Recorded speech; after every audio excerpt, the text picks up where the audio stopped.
다 잔목소리로 읽습니다. 시작. 하늘이여 들으라, 땅이여 귀를 기울이라. 여호와께서 말씀하시기를 내가 자식을 양육하였거늘 그들이 나를 거역하였도다.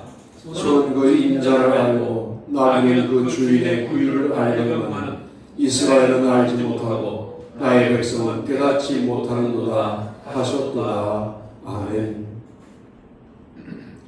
이사야서에 하나님의 첫 번째 말씀을 지금 읽어드린 거예요. 아들이 아버지를 모른다고 할 때 아버지의 마음이 어떻겠어요? 저는 단적으로 이렇게 말하는 게 가장 매력적이지 못한 논법이지만 이 시대의 문제가 아버지 상실에 있다. 하나님을 발견하면 해결될 문제들을 하나님을 발견하고 싶어 하지도 않고 하나님이 자신의 아버지인지도 모르고 그렇게 살아도 아무 문제가 없다고 판단하고 있기 때문에 세상이 점점 더 극단에 치닫는 것이 아니냐. 이사야 예언자가 다시 이 시대에 온다면 내가 너희 아버지야. 이 선포가 오늘 우리 시대에도 유효한 선포가 아니겠는가. 그런 묵상을 해보게 됩니다. 아버지가 돌아가셨던 때가 기억나요? 인천에 제일 큰 교회 있을 때 아버지 돌아가셨어요. 중고등부 축구를 전반전 후반전 같이 뛰기로 했어요. 그땐 제가 뛰었답니다. 전반전 뛰고 힘들어서 제가 전사님들에게 후반전 못 뛰겠다 그러니까 같이 들어가시죠. 그래서 애들끼리 뛰게 하고 들어갔는데 아내로부터 막 울면서 웬만하면 우는 아내가 아닌데 아버지가 돌아가셨대 그러시는 거예요. 그래서 감독님께 올라가서 보고를 못 드리고 출발하면서 전화를 드렸고 출발하고 있는데 지금은 하늘나라 가신 20년 후의 형님이 모든 걸 주관하셔야 되는데 전화가 와서 형서가 아버지가 방금 내 눈앞에서 돌아가셨는데 내가 지금서부터 뭘 어떻게 해야 되는 거지? 그 큰 형님이 멘붕이 오신 거죠. 교회 연락하시고요. 영안실로 옮기고요. 그렇게 이야기하며 출발하는데 그때 제 감정을 말씀드릴게요. 조그만 돌 하나가 바다에 탁 떨어졌는데 무척 깊은 바다입니다. 쭉 떨어집니다. 그리고 뭐가 느껴지냐면 바닥에 툭 이게 느껴져요. 이제 아버지가 없구나. 그때 저녁 예배를 마치고 빨간 벽돌 자켓을 입은 목사님들하고 성도님들이 얼마나 많이 왔는지. 그런데 아버지를 보내고 6개월간 감정 정돈이 안 되더라고요. 그때 제가 초보였거든요. 양평까지 금요 기도회 마치면 토요일날 출근 시간이 좀 늦기 때문에 그 새벽에 그 위험하게 양평까지 가서 무덤 가서 기도하고 다시 돌아가기를 6개월 했어요. 아버지란 존재가 그렇더라고요. 그랬더니 아버지가 없어 살 것 같다는 느낌 6개월 뒤쯤 회복이 되더라고요. 그때 이런 생각이 들었어요. 막 열심히 연을 날리고 있는데 연줄이 탁 끊어진 느낌? 그래서 그 연이 날아가 버린 느낌? 그런 느낌이었어요. 오늘날 현대 문명도 저는 연줄이 끊어진 연 같다 라고 생각합니다. 뭘 하면 돈을 번다는 둥, 뭘 하면 영광이 있다는 둥, 뭘 해야 건강해진다는 둥. 그런데 오늘 잠자다가 내일 못 일어나는 일의 주관자가 하나님이신 것을 모르는 거죠. 여러분, 아버지를 모르는 것이 얼마나 큰 불행인지에 대해서 감지하셔야 돼요. 앉아있는 여러분은 나는 최소한 아버지를 알아. 그런데 그거 언제적 얘기입니까? 아버지를 전혀 돌보지 않은 요양병원에 처박아 두고 몇십 년이 지났어요. 그래도 아버지를 안다고 말할 수 있습니까? 찾아가 뵙고 기도 가운데 만나고 찬송 가운데 만나고 예배 가운데 만나고 아멘 할 때까지 할 건데 주님을 만나야 되는 것 아닙니까? 예.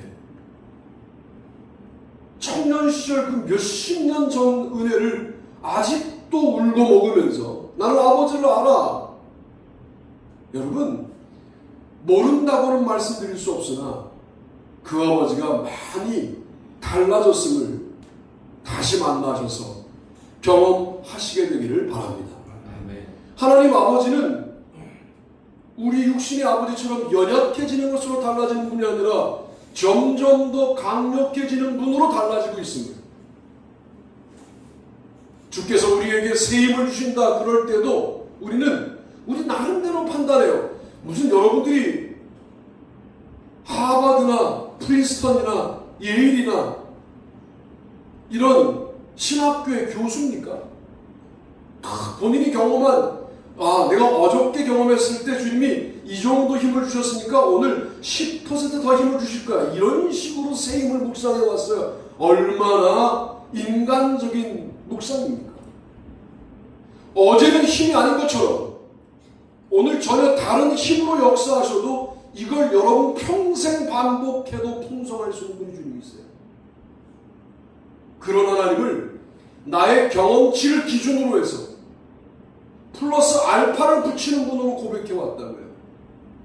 새 힘이라는 것은 여러분이 생각할 때 상상도 할 수 없는 힘을 말하는 것이죠. 다시 여쭐게요. 아버지를 정말 아십니까? 소가 임자를 안 돼. 나귀도 자기 구유를 안 돼. 어디서 먹어야 할 줄 안다는 말이에요. 나귀도.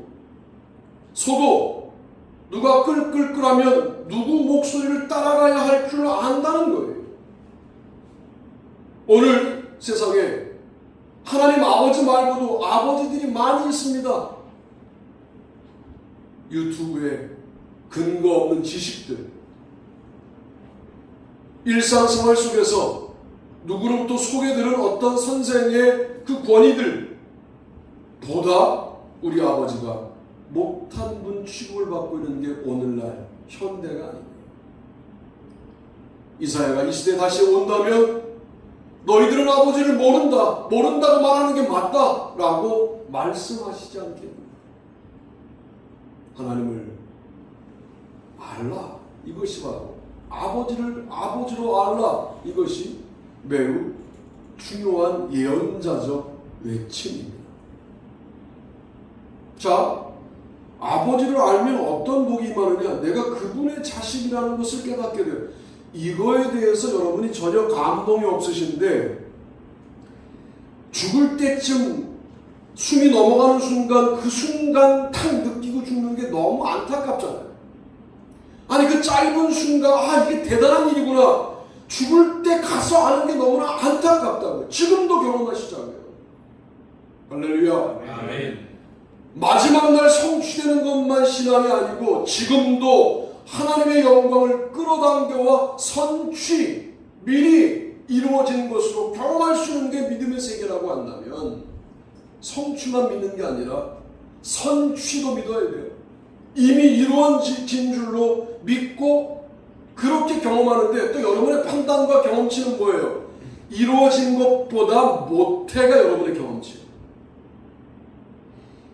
그날에 이루어진 것보다, 내가 그 자리에 가서 서 있는 것보다 이미 당겨와서 경험하는 지금의 성공과 승리는 그 자리에 가 있는 것보다 못해. 이게 여러분의 경험치라고요. 그걸 믿는 거, 여러분이 하나님을 믿는 게 아니라 주님이 오늘 이 시간에 여러분에게 충만히 임하셔서 하늘나라 영광을 지금 경험하는 것이 가서 경험하는 것보다 결코 못한 것이 아니면, 이게 영적인 역사예요. 깨닫게 되기를 바랍니다. 아멘. 그게 신앙이에요. 아버지를 그렇게 알아가야 돼요. 죽을 때쯤 하나님 아버지가, 나의 아버지가 이렇게 놀라운 일이었구나를 그때 깨닫는 건 너무 안타깝잖아요. 여러분의 수많은 날들 동안에 하나님의 아들로, 하나님의 딸로 살아가는 이 놀라운 영광을 왜 세상 문화에 우리를 책임지지도 않을 유사 아버지들에게 다 빼앗기고 살아감으로 뿌리를 상실한, 아버지를 잃어버린 그런 자식처럼, 그렇게 고아처럼 살아가냐. 누가 여러분을 그렇게 살라고 강요하지도 않았는데 왜 재물을 따라 살며 명예를 따라 살며 권력을 따라 살며 마치 그것들이 나를 책임질 아버지처럼 믿고 의지하냐 그 말이에요. 그건 사용해야 될 거고 사랑하고 붙들어야 될 분은 하나님이시다 하는 사실을 의지하시기를 바랍니다. 아멘. 두 번째, 소제목과 본문을 읽어보죠. 읽습니다. 시작. 남편을 모른다. 여호와께서 처음 호세아에게 말씀하실 때 여호와께서 호세아에게 이르시되 너는 가서 음란한 여자를 맞이하여 음란한 자식들을 낳아라. 이날은 여호와를 떠나 그게 음란함이라 하시니. 아멘. 이게 호세아서의 첫 번째 말씀입니다. 음란하다는 말은 하나님 남편 말고도 또 다른 남편들이 많이 있다는 것을 말합니다. 우리는 그럴 때 그런 여자를, 그런 남자를 음란하다라고 말하는 거예요. 우리의 남편은 하나님 한 분입니다. 여러분, 하나님이 우리와 수평적으로 대등한 관계를 허용하신 거예요. 허락하신 거예요. 남편과 아내 수평적이잖아요. 아버지와 자식보다 훨씬 더 수평적이에요. 이렇게 우리와 관계를 깊이 있게 가져가고 싶어 하시는 거예요. 이게 예언자들의 첫 번째 외침이었습니다. 특별히 8세기 문서 예언자들, 나라가 망하기 직전 이들은, 우리가 나라가 망하는 이유가 뭐냐? 하나님을 아버지로 모르고 있다. 하나님을 남편으로 알고 있지 못하고 있다. 그래서 나라가 어렵다라고 말하는 거예요. 고멜, 지속적으로 나가죠. 참 고집도, 그런 고집이 어디 있습니까? 호세아가 정말 바보처럼 고멜만을 사랑한다라고 고백하는데 고멜은 지속적으로 길거리로 나가요. 여러분, 이게 고멜이 갖고 있는 음란성 때문에 나간 거라고 해석할 수도 있지만 그 일관성은 도대체 뭡니까? 여러분 스스로 분석해 보세요. 일관성 있는 존재가 아니거든요.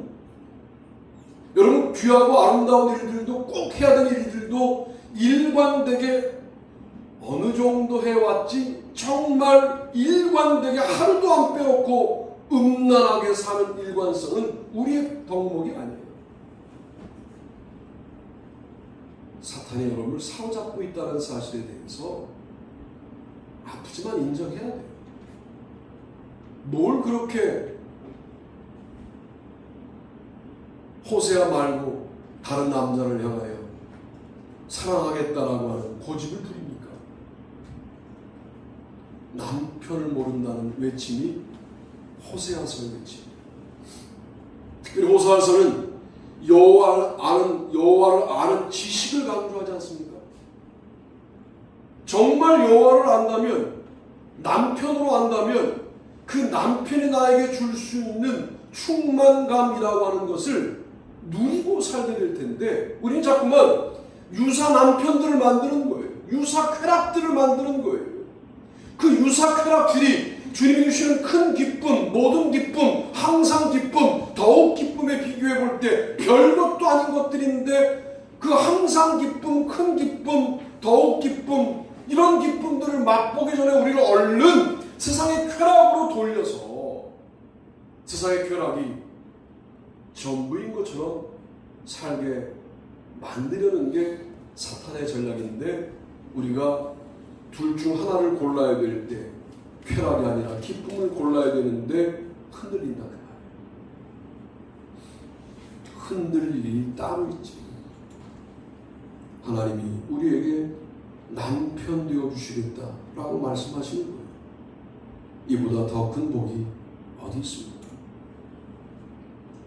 남편에게 못할 말이 뭐가 있어요? 사실은 다른 남자에게 못할 말을 남편에게 할 수 있어야죠. 아니야. 지금 집에서 남편에게 못하는 말을 다른 남자에게 하고 있다면 그거 대단히 위험한 일이죠. 내가 아내에게 못할 말이 뭐가 있어요? 나를 속속들이 아는데 이 얘기를, 아내에게 못할 말을 다른 여자에게 하고 있다면 그게 음란이에요. 무슨 행위를 해야만 음란입니까? 그게 음란이죠. 왜 나가서 비밀을 공유합니까?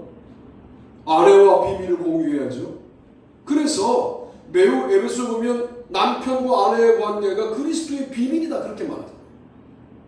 거기만 비밀의 관계가 있는 거예요. 그 관계가 회복되어야 오늘 말씀도 이해가 돼요. 부자지간이 회복되어야 하나님 아버지를 간절하게 바라게 돼요. 아버지들을 별로 좋아하지 않아요. 특별히 한국에서는. 그러니까 하나님 아버지라는 말이 불편할 수 있어요. 접근을 방해할 수 있어요. 우리의 문화 자체가 아버지에 대해서 온정적이지 않아요. 어머니보다. 또 남편에 대해서 함부로 말해요. 그러니까 하나님 남편 그러면 흡착성이 좀 떨어져요. 하나님을 향하여 우리의 비밀을 말하고 그 비밀을 공유한 하나님과 우리의 관계 속에서 주님이 일하기를 원하신다 하는 사실을 기억하고, 호세아서에서 고멜의 일관성은 우리가 얼른 분석해야 될 일관성입니다. 하나님 앞에 고집 부리는 거 아니에요. 말씀 앞에 고집 부리는 거 아니에요. 말씀이 하지 말라고 하는 것을 하면서 고집을 부려요. 왜? 아무 일도 안 일어나거든요. 얼마나 위험합니까? 제가 말씀드리잖아요. 교회에 대해서 함부로 하는 거 아니라고. 물론 모든 교회가 그런 교회는 아닙니다. 하나님이 원하시는 교회에 관련된 그림에 대하여 함부로 말하면 안 돼요. 그건 성전과 동일하기 때문에 그래요. 그리고 하나님의 백성들에 대해 함부로 말하면 안 돼요. 하나님의 종도 마찬가지고요. 왜? 하나님의 것이니까. 헌금에 대하여 함부로 대하면 안 돼요. 하나님의 것입니다. 헌금이 어느 순간서부터 계수해야 될 숫자로 보인다? 이게 타락한 교회예요. 재물로 보여야죠. 헌물로 보여야죠. 우리는 1년 살고도 얼마나 남았어 라고 숫자를 말하는 순간 타락하는 거예요. 하나님이 어쨌든 재물을 받으시고 기뻐하시면 모든 것이 해결되는 거예요. 중요한 것은 헌금도 하나님의 뜻에 맞게 사용되어야 돼요. 그게 맞는 거죠. 목사가 개인적으로 착복하기 시작했다 헌금을 죽습니다. 그게 죽는 거라. 목사가 교회에 대해서 함부로 대했다. 목사를 바꾸거나 죽이죠. 엄청나게 무서운 일이에요. 이 일. 하나님을 믿는다면 절대로 하지 말아야 될 일들입니다. 개척교회 목사들이 어떤 특징이 있는 줄 아세요? 헌금을 자기가 함부로 쓴다. 그래서 늘 개척교회인 거예요. 우리가 서너 명 모여서 예배드릴 때도 제가 헌금에 손대지 않았어요. 교회에 필요한 일이 있으면 신청하여 받아서 씁니다. 불편하죠. 그 불편함을 감수하지 않겠다고 편리해지면 편리해지는 것만큼 제가 타락하는 걸 내가 알았어요. 불편하게 살 거예요. 앞으로 웬만한 건 제가 합니다. 주님에게 하는 건데 뭐 교회에다가 뭐 신청하고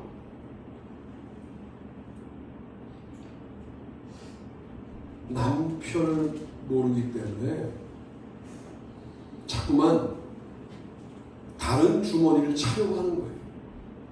남편이 나에게 너무나 풍성한 존재라는 사실을 깨닫게 되면 그럴 필요가 없어요. 주님께서 우리의 농담도 들으시고 우리의 지나가는 기도도 들으시고 응답하시는 줄로 믿습니다. 그런 아주 예민한 것들을 다 알아차리세요. 그런데 왜 남편에게 말하지 않습니까? 기도하시라. 말씀 읽으시라. 말씀을 드리는 거예요. 세 번째는 뭐냐? 이것인데요. 본문 2개 있어요. 읽어봅니다. 시작. 하나님을 모른다. 여호와께서 이와 같이 말씀하시되 다메섹에 서너 가지 죄로 말미암아 내가 그 벌을 돌이키지 아니하리니 이는 그들이 철 타작기로 타작하는 길르앗을 압박하였습니다. 그러므로 여호와의 말씀에 내가 이 족속에게 재앙을 계획하나니 너희 목이 이에서 벗어나지 못할 것이요 또한 교만하게 다니지 못할 것이다. 이는 재앙의 때임이라 하셨느니라. 아멘. 아모스 1장 3절, 미가서 2장 3절. 압박과 재앙. 하나님을 몰라요. 하나님이 어떤 분이냐? 사랑의 하나님만이 아니에요. 공의 하나님이에요. 심판하십니다. 재판하십니다. 여러분이 성실하게 살았는데 무언가 일상생활 속에서 풍요로움이 없었다. 재판하신다니까요. 임마누엘 칸트도 그 사람이 하나님을 믿는 사람은 아니었지만 신이 요청된다. 난 신이 있었으면 좋겠다 라고 말한 거예요. 왜? 신이 없다면 저 함부로 사는 저들이 훨씬 나보다 잘 사는데 내 인생이 너무 억울하지 않느냐. 그러므로 신은 요청된다 라고 말했어요. 이게 신증명 중에 거의 마지막에 요청론적 신증명이라는 거예요. 불신자도 자신의 억울함을 대변할 재판장으로 하나님을 바라보고 있는 거죠. 여러분, 하나님의 심판이 있다는 사실이 여러분에게 어느 정도 현실감 있게 다가오는지 모르겠어요. 그러니까 가끔 우리는 우리의 모습을 돌아볼 수밖에 없지 않느냐 그 말입니다. 하나님이 판단하세요. 오늘 아침에는 이렇게 말씀을 열어놨는데 이렇게 틀어놨는데 성우가 읽잖아요. 어제 학교에 가는 동안 말씀을 틀어놓고 오는 동안 틀어놨더니 창세기 35장 정도 듣게 됐어요. 아침에 쭉 듣는데 여러분 잘 아시는 말씀이 툭 나왔어요. 꿈을 해몽하는 요셉의 해몽이 나왔어요. 그동안 참 나도 우리 그러지 말자고 막 지적하면서도 그렇게 익숙해져 버린 게 뭐냐면 신기하잖아요. 신기한데 우리가 현혹되는 거예요. 아우 꿈을 해몽했어. 여기에 경도돼가지고 이야 요셉이 그 꿈을 해몽하나 그냥 총리 대신이 되고 뭐 이렇게 해석해왔는데 하나님 입장에서 생각해보니까 요셉을 통하여 애굽 땅의 첫 하나님의 말씀이 선포된 시간이었어요. 그게 꿈 해몽의 시간이었어요. 왜 이삭과 소라고 하는 두 가지 같은 사건을 두 번 말했는 줄 아냐? 하나님께서 이 일을 뜻을 정하셨다. 이게 그 선포의 핵심이었어요. 그러니까 애굽이라는 불신자의 땅에 요셉을 세워서 하나님은 요셉에게 독특한 능력을 주어 바로 앞에 세우시고 그 입을 통하여 꿈 해몽의 포인트가 아니라 하나님의 말씀을 선포하게 하신 것이죠. 여러분 설명 안 되는 오늘날의 대한민국의 문제들 앞에서 여러분들은 기도하시잖아요. 말씀을 읽으시잖아요. 그리고 깨달음이 생기면 친구들에게 말하십시오. 기독교인인 나는 작금의 상황과 이 형편을 이렇게 해석합니다. 여러분, 그런 걸 주님이 이 시대에 원하시겠구나 라고 아침에 말씀을 듣다가 깨닫게 됐어요. 참 말씀이라는 게 요즘 제가 처음에 꽂혀 있으니까 이집트에 요셉이 처음 말씀을 증거했구나가 보인 거예요. 여러분, 그렇게 우리도 쓰임받을 수 있음을 기대하시게 되기를 바랍니다. 아멘. 하나님을 알아야죠. 하나님이 모든 결정을 책임지신다. 하나님의 결정은 선하시다.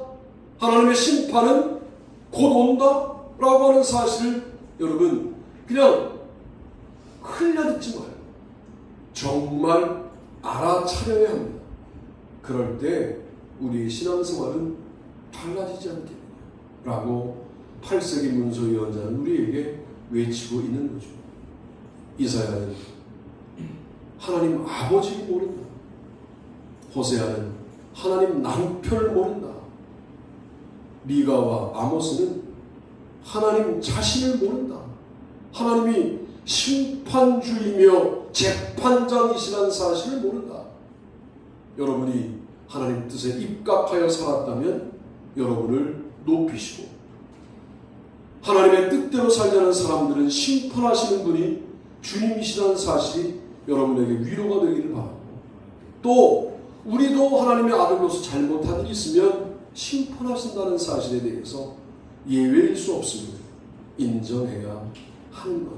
이것이 바로 이 시대에 필요한 예언자적 외침이다.